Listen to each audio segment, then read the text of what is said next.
No doubt Bandi Sanjay మంచోడు ఉండొచ్చు, Congress party అధికారం రాకముందు బండి సంజయ్ తెచ్చిండు అనే ఊపు ఉంది, దాన్ని కూడా నేను ఒప్పుకుంటా. ఎందుకంటే కేటీఆర్ తీసుకుపోయి మీ అమిత్ షాకే కంప్లైంట్ చేస్తే అమిత్ షా చెప్పిన తర్వాత కేటీఆర్ మాట విని బండి సంజయ్ పక్కన చెప్పి కిషన్ రెడ్డిని తీసుకురావడం జరిగింది.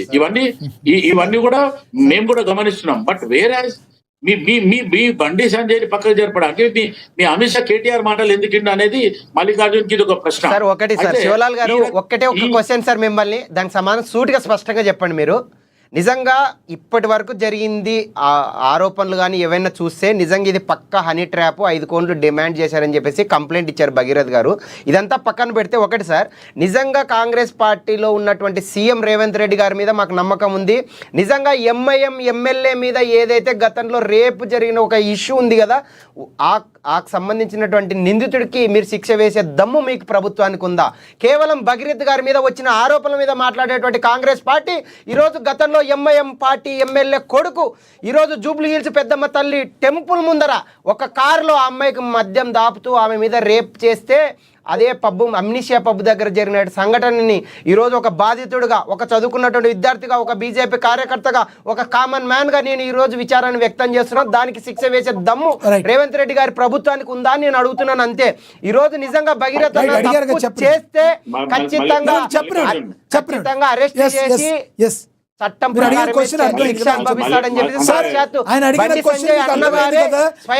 ఆరోపణలు వస్తేనే కాంగ్రెస్ పార్టీ వాళ్ళు ఇన్ని మాటలు మాట్లాడుతున్నారు. జరిగిన దాని కేవలం BRS party Congress party Telangana మీరు అడిగారు కదా, ఆయన చెప్పనివ్వండి.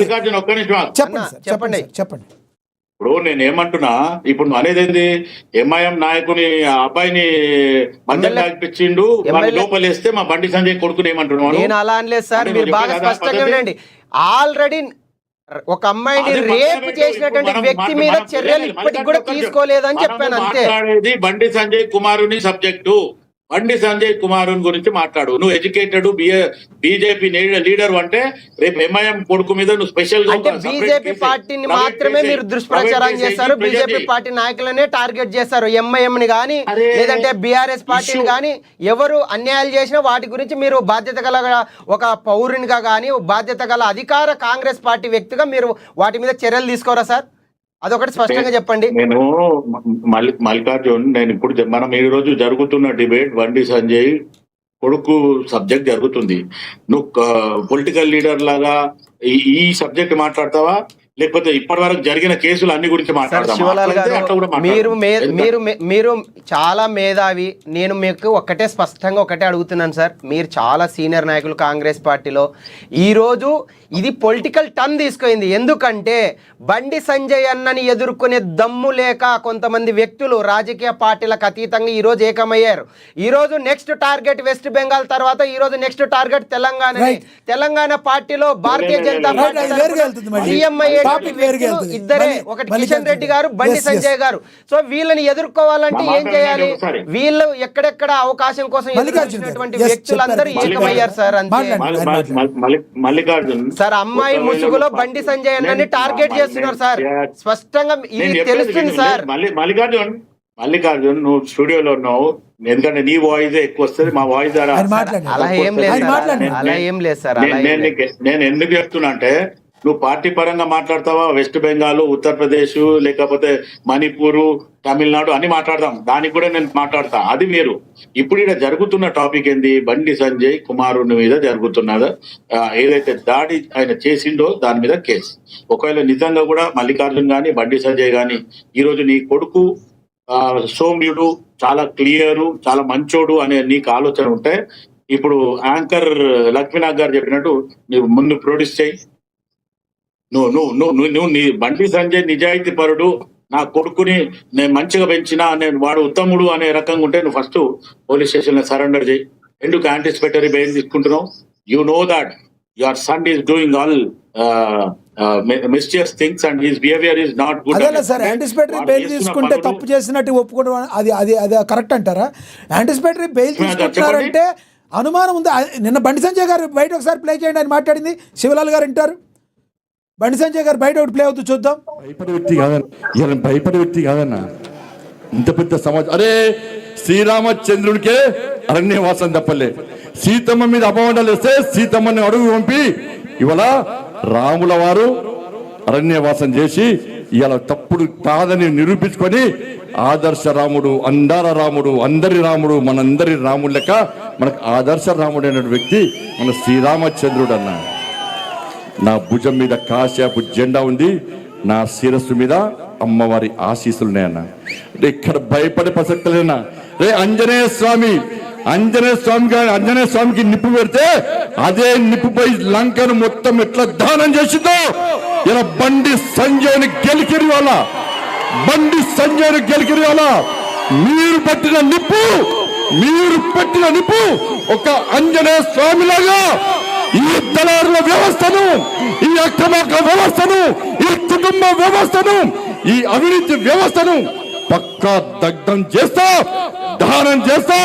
ఇదే కాషాపు జెండా పడతా తెలంగాణ మొత్తం చుట్టుముట్టి ఈ రోజు ఎవరైతే కుట్రలు చేస్తుండో, ఎవరైతే కుతంత్రాలు చేస్తుండో, ఎవరైతే నా కుటుంబాన్ని బజార్లో వడేసిండో, ఎవరైతే నా కార్యకర్తల లోపల ఆవేదన రగిలించిందో, నా పార్టీని ఇబ్బంది పెట్టిండో, నా కార్యకర్తలను ఇబ్బంది పెట్టిండో, ఏ ఒక్క వ్యక్తిని కూడా విడిచిపెట్టే ప్రసక్తి లేదన్నా.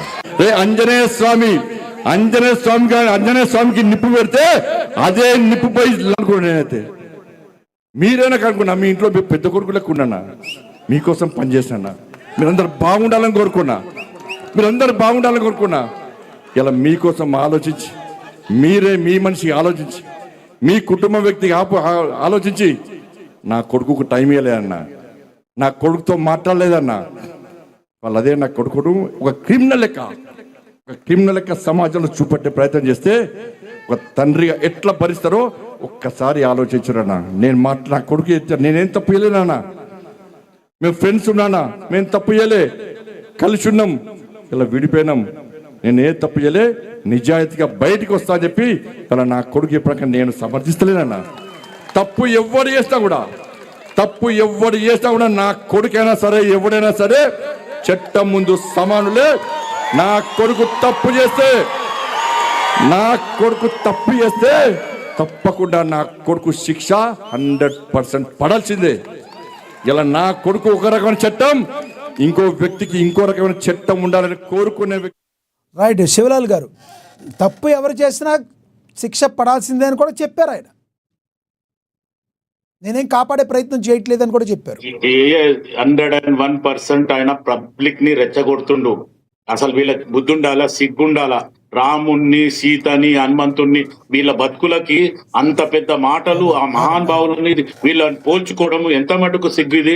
చిచ్చి. అంటే బీజేపీ మొత్తానికి రాముణ్ణి మందిరం కడతాం అని చెప్పి బాలరాముని కట్టి, ఆ నరేంద్ర మోదీ ఏమో ఇంకా 3 సంవత్సరాలు 4 సంవత్సరాలు పడుతుంది రాముని పెట్టారు. రాముడు ఎప్పుడు కూడా ఒంటరిగా ఉండడు, బాలరాముడు కాదు. రాముడు, లక్ష్మణుడు, సీత, హనుమంతుడు ఒక్క దగ్గర ఉండేది. అది ఇంకా కంప్లీట్ చేయలే బీజేపీ ప్రభుత్వం. పబ్లిక్ నంతా చూచే చేసి పడేసిండ్రు. బాలరాముని పెట్టి ఆయననే ప్రాణ ప్రతిష్ఠ చేస్తారు. బాపనోళ్ళని కూడా పక్కకు పెట్టిండు నరేంద్ర మోడీ. అది జరిగింది తప్పు. రెండోది, ఇక్కడ బండి సంజయ్ కొడుకు తప్పు చేసిండు అనేది బండి సంజయ్కి భయం ఉంది. నిజంగా బండి సంజయ్ ప్రజలకు ఒక మాట, న్యాయము నాకు ఒక న్యాయం అంటే బండి సంజయ్కి నేను సూటిగా సవాల్ చెప్తున్నా. ఫస్ట్ నీ కొడుకుని తీసుకొని పోలీస్ స్టేషన్ హ్యాండ్ ఓవర్ చేయి. దాని తర్వాత నువ్వు న్యాయం ఉందా లేదా నువ్వు అది చూసుకో. కానీ ఈ రోజు నువ్వు కార్యకర్తలను తెచ్చగొడుతున్నావు. నువ్వు ఇంట్లో ఉండి నువ్వు ఆడ జరుగుతున్న కార్యక్రమం ఏంది, నువ్వు మాట్లాడే మాటలేంది, తర్వాత నీ కొడుకుకి దానికి ముడియడం ఏంది? ఇంత మటుకు ఇది మంచి పద్ధతి కాదు. రెండోది, ఇంకోటి ఏంటంటే, మొన్న కౌశిక్ రెడ్డి టాపిక్ లో మాట్లాడుతుండ్రు. రైట్, కౌశిక్ రెడ్డి కేటీఆర్ ఇద్దరు కూడా మీడియా ముందు వస్తే తప్పుడు కూతలు చూస్తారు. దానికి మేము కూడా ఆ మాట మాట్లాడడానికి ఖండించడం జరిగింది. కేటీఆర్ ని కానీ కౌశిక్ రెడ్డిని కూడా తిట్టడం జరిగింది. కౌశిక్ రెడ్డి ఎందుకు తిడుతుండు? కేటీఆర్ దగ్గర, కేసీఆర్ దగ్గర మార్క్స్ కోటేయడానికి కౌశిక్ రెడ్డి తిడుతుండు అనేది ఓపెన్ గా నేను చెప్పడం జరిగింది వేరే డిబేట్లలో. కానీ దానికి ఏం చేస్తుండు బండి సంజయ్ కూడా? కార్యకర్తలను రెచ్చగొట్టి వాని ఆఫీస్ మీద దాడులు చేపించడం. ఇది మనం ఏం సంస్కృతి నేర్పిస్తుంది బీజేపీ? బీజేపీ ఈ రోజు ఏం చేయదు, మేము సోమిదము దేశం కోసం ధర్మం కోసం అన్నాం. దేశం కోసం ధర్మం కోసం కాంగ్రెస్ మాత్రమైతే సార్ వన్ సెకండ్ ప్లీజ్, దేశం కోసం ధర్మం కోసం అనేది పక్కన పెట్టేసిండ్రు. సార్ మీరు తెలంగాణలో అధికారంలోకి వచ్చింది కేవలం ముస్లింస్ క్రిస్టియన్స్ ఓట్లేసే రాలేదు సార్. వినమా అన్న మాట, నేను ఏం చెప్తున్నా విన్న తర్వాత నువ్వు చెప్పు, నేను వింటా. నేనేమంటున్నా అంటే ఎల్కే అడ్వాణి లేదా వాజ్పేయి గారు, మురళీ మనోహర్ జోషి, తర్వాత ఇప్పుడున్న గతంలో ఉన్న సుష్మా స్వరాజ్ గారు కానీ, లేకపోతే ఇప్పుడు ఉన్న రాజా మన ఆయన పేరేం పేరు, మురళీ మనోహర్ జోషి గారు, లేదు మురళీ మనోహర్ జోషి గారు, ఆయన పేరు ఆల్రెడీ చెప్పేసిన, అదే రాజసింగ్ లాగా నార్త్ లా ఇంతకుముందు హోమ్ మినిస్టర్ అనుకోని మళ్ళీ ఇవ్వలే ఆయనకి, రాజ్నాథ్ సింగ్ గారు, రాజ్నాథ్ సింగ్ ఒక్కడు, దాని తర్వాత మళ్ళీ నితిన్ గడ్కరీ. వీళ్ళు ఉన్న పరిస్థితిలో దేశం కోసం ధర్మం కోసం ఉన్న పార్టీ మొత్తం డైవర్ట్ అవుతుంది, పెద్దలు గమనించాలి. ఒక్క నిమిషం, అమిత్ షా